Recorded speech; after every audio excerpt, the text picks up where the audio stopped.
Evangelho, quinta-feira da 32ª semana do Tempo Comum, hoje em memória de São Martinho de Tours, Bispo. O Senhor esteja convosco, Ele está no meio de nós. Proclamação do Evangelho de Jesus Cristo segundo São Lucas. Glória a vós, Senhor. Naquele tempo, os fariseus perguntaram a Jesus sobre o momento em que chegaria o reino de Deus. Jesus respondeu: o reino de Deus não vem ostensivamente. Nem se poderá dizer está aqui ou está ali, porque o reino de Deus está entre vós. E Jesus disse aos discípulos: dias virão em que desejareis ver um só dia do Filho do Homem e não podereis ver. As pessoas vos dirão: ele está ali ou ele está aqui. Não deveis ir, nem correr atrás. Pois como o relâmpago brilha de um lado até o outro do céu, assim também será o Filho do Homem no seu dia. Antes, porém, ele deverá sofrer muito e ser rejeitado por esta geração. Palavra da salvação. Glória a vós, Senhor. Quinta-feira da 32ª semana do Tempo Comum, hoje memória de São Martinho de Tours. Em nome do Pai, do Filho e do Espírito Santo. Amém. Queridos irmãos e irmãs, a Santa Liturgia hoje nos entrega a continuação do 17º capítulo do Evangelho de São Lucas. Um capítulo marcado pelos ensinamentos do Senhor. E hoje, Lucas apresenta para nós dois discursos compactados. Um primeiro discurso feito aos fariseus que interrogam o Senhor sobre o reino dos céus, e o discurso sucessivo, um ensinamento do Senhor a seus discípulos a respeito da vinda do Filho do Homem, da consumação dos tempos, ou seja, do dia em que o Senhor será revelado em sua glória. Por que os dois textos são colocados juntos, Padre, por São Lucas? Bom, antes de mais nada, preciso dizer que o ensinamento que Jesus faz aos discípulos começa no versículo 22 e segue até a conclusão do capítulo, o versículo 37. Hoje nós vimos apenas a primeira parte. A segunda parte será associada aos sinais que marcam o acontecimento da vinda do Filho do Homem. Bom, então vamos olhar a primeira parte do Evangelho de hoje, em que os fariseus interrogam Jesus sobre a chegada do reino de Deus. E o Senhor responde: a vinda do reino de Deus não é observável. Não se poderá dizer ele está aqui ou está ali, pois eis que o reino de Deus está no meio de nós, como uma realidade já atuante. O reino de Deus já está no meio de nós, porque Cristo está no meio de nós. O Senhor, ao longo da história de Israel, testemunhou a chegada desse reino, a chegada desse tempo, a vinda do Messias, que instaurará o reino dos céus. Aquele que vem realizar a definitiva aliança, e eles estão exatamente nesse tempo. Porém, será preciso primeiro, como vimos no versículo 25, no discurso aos discípulos, que ele sofra muito e seja rejeitado por essa geração. Então está em pleno acontecimento. E quando o Senhor, então, atravessar a sua paixão e ressuscitar, pronto. Agora, o reino de Deus, as portas do reino dos céus, estarão definitivamente abertas para os homens, para aqueles que se tornarem discípulos de Cristo. Por quê? Porque Ele é o caminho, Ele é a verdade, Ele é a vida, Ele é a porta por onde passam as ovelhas, Ele é o pastor, é o pontífice que nos conduz. Não há outro modo de entrar no reino dos céus se não for através de Cristo Jesus. E bendito seja Deus porque nós recebemos esse anúncio e fomos batizados nessa fé. Conhecemos o nome do Senhor e do Evangelho e podemos olhar diretamente para o coração, para o cerne da vida cristã e abraçar Jesus e a vida do Evangelho, francamente sem nenhuma mediação, ou seja, nos colocando diretamente no seio da Igreja, porque recebemos pelas mãos da Santa Mãe Igreja o batismo. Por meio da Santa Mãe Igreja foi-nos transmitida a fé dos apóstolos. Por meio da Santa Mãe Igreja conhecemos o nome de Cristo e o celebramos no meio de nós. Acompanhamos e vivemos no testemunho da Santa Mãe Igreja e seguimos o Senhor fielmente, pois Ele disse que as portas do inferno jamais prevalecerão contra ela, pois Ele habita, a esposou, a tomou para si, ela é sua e a faz santa, porque Ele é santo. Bendito seja Deus por termos sido levados para dentro dessa realidade. Bendito seja Deus por termos sido alcançados por essa verdade e hoje termos a graça de perseverarmos no nome do Senhor, conservando o seu ensinamento, caminharmos em direção ao reino dos céus e reconhecermos que o reino dos céus está no meio de nós. A dificuldade dos fariseus em acolher o nome do Senhor e acolher todos os sinais de Deus através de Jesus torna para eles incompreensível o acontecimento do reino dos céus. Mas, padre, eles não tinham conhecimento por conta de toda a formação e toda a instrução? Sim, é verdade. O conhecimento eles tinham, mas era necessário que eles abraçassem tudo aquilo que o Senhor lhes ensinou e a eles transmitiu. Quantos foram os sinais, não só realizados por Cristo, mas entregues através dos profetas, de maneira que o povo de Israel, o povo eleito do Senhor, pudesse compreender o tempo da graça, o tempo da vinda do Messias. Entretanto, por conta da dureza de seus corações, como em muitos momentos o Senhor já falou, eles não conseguem ver os sinais do reino de Deus. Olha aí, meus irmãos, isso diz muito respeito a gente. A dureza do nosso coração muitas vezes nos impede de ver os sinais da glória de Cristo no meio de nós. Os sinais do poder de Deus que nos liberta e nos salva. A dureza do nosso coração muitas vezes nos impede de recolhermos os ensinamentos de Cristo no nosso cotidiano. Um dos milagres, ou melhor, não milagres, uma das passagens que envolve a vida de São Martinho de Tours é o período em que ele, ainda pertencendo às fileiras do exército romano, cumpriu um gesto de caridade com um pobre, cortando parte do seu manto como guarda noturno. Então, ele caminhava fazendo a guarda e, obviamente, durante a noite é sempre muito frio. E todos os guardas, e ele que tinha uma posição de destaque, levava sempre consigo o manto. Isso era um símbolo de grande respeito entre os oficiais romanos. E quando ele viu aquele homem, aquele mendigo, passando tanto frio de noite, compadecido, pegou a espada e cortou parte do seu manto e entregou aquele homem para que ele pudesse se agasalhar. E depois, em sonho, Jesus apareceu para ele, lhe agradecendo por ter lhe entregue aquele manto.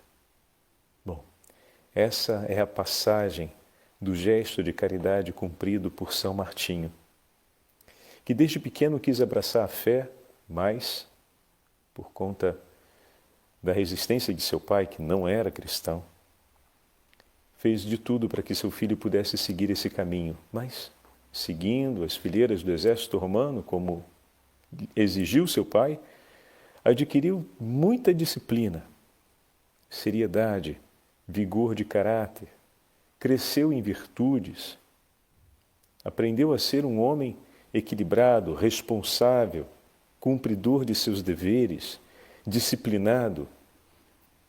Aprendeu também a ser um homem forte, vigoroso fisicamente e capaz de realizar trabalhos extenuantes quando fosse exigido. E eis que chegou o tempo, já na maioridade, de deixar o serviço militar, e então deu-se a hora, na vida de São Martinho, de seguir aquilo que o Senhor já havia sinalizado na sua história. e desse modo buscou encontrar um bispo, que depois nós vamos conhecer como Hilário de Poitiers, que o recebe e concede a ele, e lhe dá a graça de permanecer em sua diocese e começa a acompanhá-lo. Através de Santo Hilário, São Martinho segue aquele grande desejo de se consagrar a Deus que trazia consigo em seu coração. E dessa forma, praticamente dá-se a formação da primeira comunidade monástica da Europa, na região de Ligugé, na França. Aquela grande aspiração da juventude agora se consolida. Mas, por apenas 10 anos, ele permaneceu ali. Como sacerdote já, por ocasião da morte do bispo de Tours, era um homem de grande espiritualidade e de grande vigor na fé. Por quê, padre? Porque seguia e colocava tudo aquilo que havia recebido ao longo da sua vida à disposição da vida do Evangelho. Veja, meus irmãos, como é que viver a fé nos leva à excelência na hora de praticarmos todas as virtudes humanas e tudo aquilo que aprendemos, toda a arte e ciência que nos foi entregue.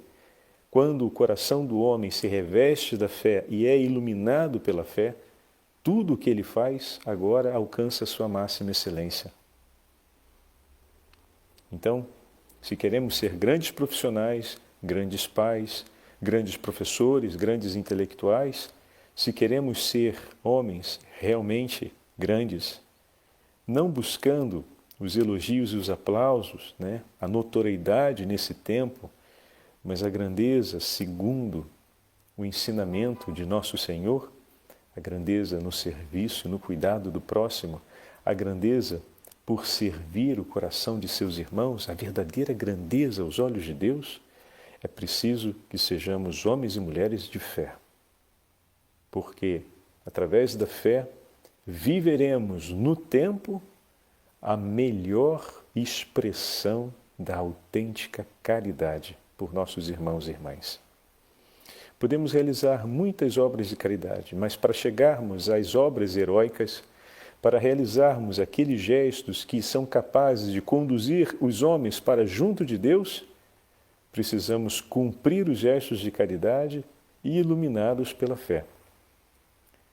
Por isso, a vida de oração e de recolhimento foi decisiva na vida de São Martinho para que tudo aquilo que ele recolheu ao longo do tempo pudesse ser agora purificado à luz da fé, pudesse ser agora iluminado e pudesse ser agora colocado a serviço do irmão. Veja como é importante a oração para iluminar os tesouros, purificar tudo aquilo que temos e depois nos mover em direção ao serviço. Era inquebrantável o vigor de São Martinho na hora de enfrentar os problemas e as contrariedades. Ele não se deixava desanimar. Olha que bonito, meus irmãos. Olha que característica esplêndida, característica do homem de fé. Por quê? Sempre esperava em Deus em todas as suas dificuldades. São Martinho desejava ardentemente permanecer junto do Senhor para sempre e recebeu a graça de estar nos céus, junto do Senhor. E hoje nos espera de lá e intercede por nós para que também nós tenhamos uma fé e um vigor inquebrantável diante das adversidades da vida e possamos encontrar no Senhor a coragem de enfrentar cada uma das situações difíceis, esperando nele e sem nos desviarmos daquilo que é o propósito de amar o próximo segundo o coração do Senhor. Um amor iluminado pela fé, um amor que sabe esperar em Deus, que não se apressa em cumprir pelas próprias mãos aquilo que julga ser o melhor, mas procura seguir o que o Senhor mostra para entregar tudo de si, que não se contenta em entregar o melhor que consegue compreender e perceber, mas que busca entregar tudo, sem reter nada para si.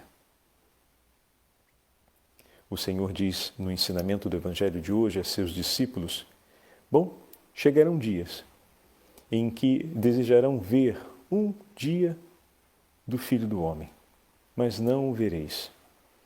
E vos dirão: ele está aqui e ele está acolá. De maneira que os homens correrão de um lado para o outro, tentando buscar ver um dia da glória de Deus. Bom, o Senhor diz: não vos preocupeis. De fato, como um relâmpago, de um lado a outro, assim acontecerá o dia do Filho do Homem. Então o que o Senhor está dizendo? Ele está nos chamando à vigilância. Não vos preocupeis em querer ver, ou querer que chegue o tempo da glória de Deus. Viva vigilante. Quando chegar o tempo, ele se manifestará. Deseje sempre, mas não corra de um lado para o outro. Mantenha vivo no seu coração o fogo do amor de Deus. Mantenha acesa no seu coração a chama da fé e pratique cotidianamente a caridade que o Senhor te permite e te concede.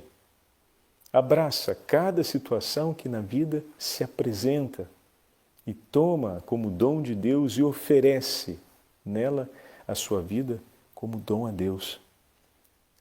E dessa forma estaremos vigilantes, de maneira que quando o dia do Filho do Homem chegar na sua glória, estaremos prontos. Se chegar enquanto estivermos nesse tempo, estaremos prontos. Se esse nosso tempo se completará conosco, prontos. Entenderam? E iremos aguardar, junto com os nossos irmãos e irmãs, no reino dos céus. Se não estivermos completamente prontos, bom, passaremos um tempo no purgatório.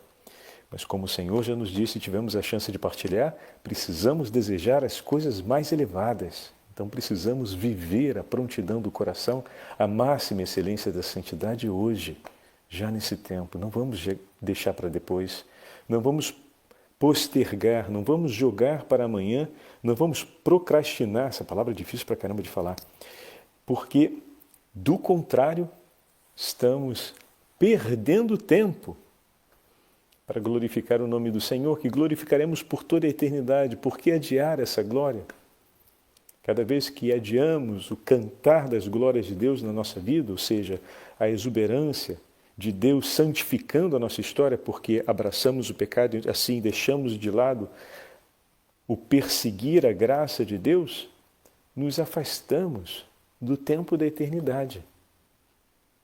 Na medida em que buscamos a santidade com intensidade, vivemos com intensidade o nosso amor a Deus, já estamos antecipando as alegrias do céu.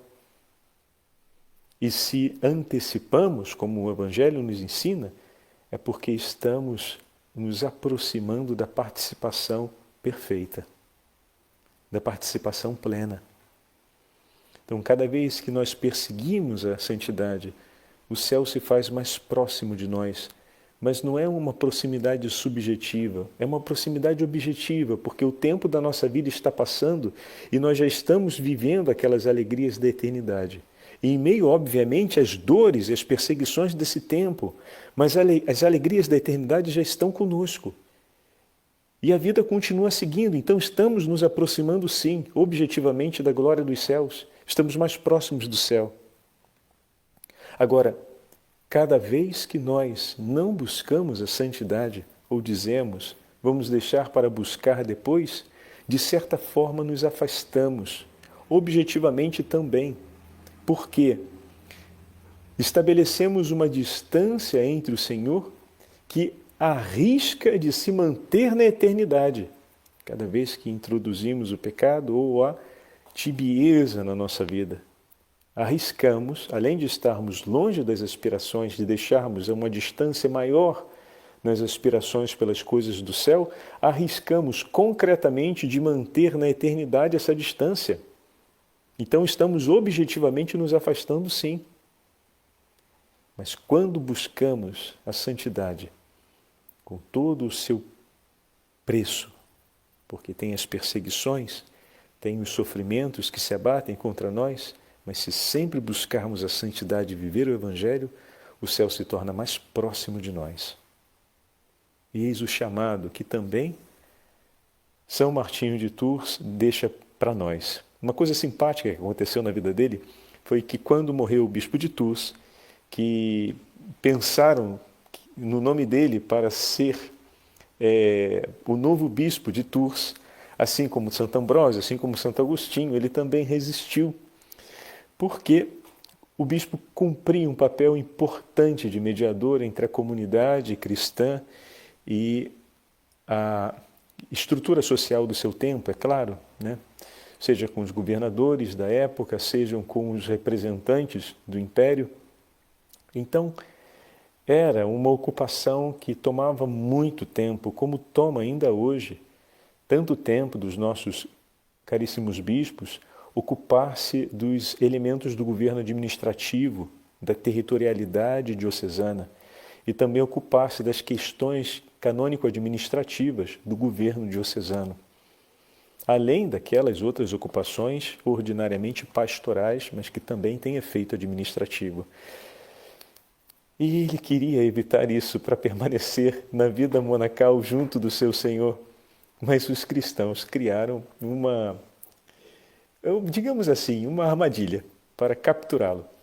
E propuseram a ele de seguir para visitar um doente e o raptaram e o levaram para a cidade de Tours, onde toda a comunidade o esperava e lhe pediu de joelhos por terra: por favor, cuida de nós. Abre o teu coração para nós, pois esse povo precisa da sua ajuda para caminhar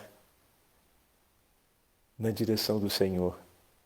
E com um coração comovido e muito tocado, São Martinho aceitou ser consagrado bispo e assim começa a sua história como bispo da cidade de Tours, da diocese de Tours, e se torna um grande pastor para toda a França, o primeiro a preparar uma escola, digamos assim, né, um centro, mas não como nós conhecemos hoje, mas de juntar recursos suficientes para preparar aqueles homens e mulheres, mas especialmente aqueles religiosos que deveriam partir em missão para terras estrangeiras, para terras fora da cultura cristã que caminhava dentro do horizonte do império.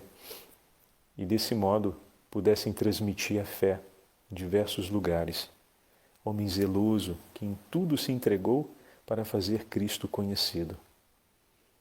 Homem que a cada dia buscou a santidade e fez o céu parecer sempre mais próximo e estar de fato mais próximo do seu coração, mas de centenas e milhares de outras almas. O Senhor esteja convosco, Ele está no meio de nós. Pela intercessão de São Martinho e da Santa Mãe de Deus, abençoe-vos o Deus Todo-Poderoso, Pai, Filho e Espírito Santo. Amém.